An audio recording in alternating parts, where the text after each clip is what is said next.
చెప్పండి. ఊరు ఇది మా ఇల్లు. నేను ఇప్పుడు మా ఇల్లుని పరిచయం చేయబోతున్నాను. ఫ్రెండ్స్ చూడండి, ఇది మా ఇల్లు స్టార్ట్ అవుతుంది. ఈయన మా తమ్ముడు, ఈమె మా చెల్లి, ఈమె మా ఫ్రెండ్స్. ఇక్కడ మా ఇల్లు స్టార్ట్ అవుతుంది. మా ఇంటి లోపలికి వెళ్దాం. అతను మా తమ్ముడు ఊకే సిగ్గుపడతాడు. ఇట్లుంటాయా.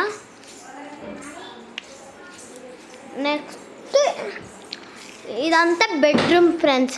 బెడ్రూమ్ నుంచి వెళ్ళి స్టార్ట్ అయితే ఇలా ఉంటుంది. ఇది మేము పూజకు తయారు చేస్తున్నాము నోముకి. ఇగో ఈమె మా అమ్మమ్మ, ఈమె మా అత్త, ఈమెనేమో మా నాన్న. ఇప్పుడు వస్తుండే ఈయనమ్మా. ఓయ్ ఈయనేమో బావ. ఇదేమో వంటగది. ఇదేమో ఏదో ఉట్టుట్టిగా రూమ్. బోయ్ కొడితే లెక్కచ్చి ఆడుకుంటాం. ఇది మా బాత్రూమ్ ఫ్రెండ్స్.